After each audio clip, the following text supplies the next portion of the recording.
यह एक काल्पनिक वीडियो है जो आपके मनोरंजन के लिए बनाया गया है। हमारा उद्देश्य किसी भी धर्म या लोग को कोई ठेस पहुंचाने का नहीं है। इस वीडियो से अगर किसी भी धर्म या लोग को किसी भी तरह से हानि पहुंचती है या फिर आपको लगता है कि इस वीडियो में ये पार्ट में कोई कमी है तो आप मुझे बताएं, मैं अपनी कमी को सुधारने का प्रयास करूंगा।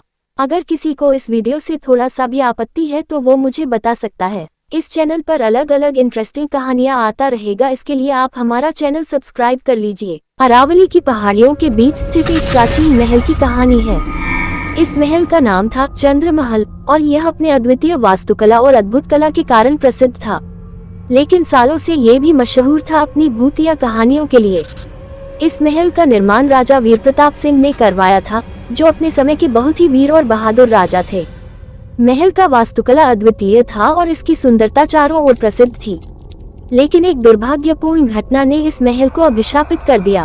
राजा वीर प्रताप सिंह की बेटी राजकुमारी मृदुला अपनी सुंदरता और ज्ञान के कारण प्रसिद्ध थी। वह बहुत ही दयालु और स्नेही थी और अपने पिता के लिए प्रेरणा स्रोत थी।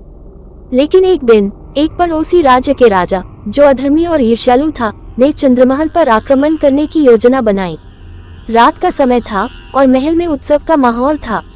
राजा वीर प्रताप सिंह ने अपनी बेटी की बुद्धिमानी और साहस को देखकर उसे राजमहल की सुरक्षा का भार सौंप दिया था। उसी रात आक्रमणकारी राजा ने चुपके से महल में प्रवेश किया और एक भीषण युद्ध छिड़ गया। राजकुमारी मृदुला ने अपनी वीरता और साहस से धूर्त राजा का सामना किया, लेकिन दुर्भाग्यवश एक धोखेबाज सैनिक ने मृदुला को धोखा देकर उसे मार डाला। उसकी मौत के बाद कहा जाता है कि उसके आत्मा ने महल को कभी नहीं छोड़ा। उसकी आत्मा महल के हर कोने में महसूस की जाती थी।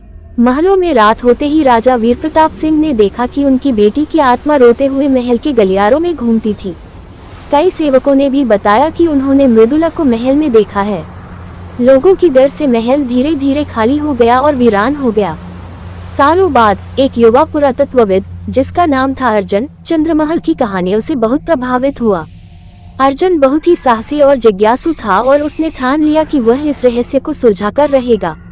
अर्जुन ने महल का दौरा किया और वहां की हर कोने को बारीकी से देखा।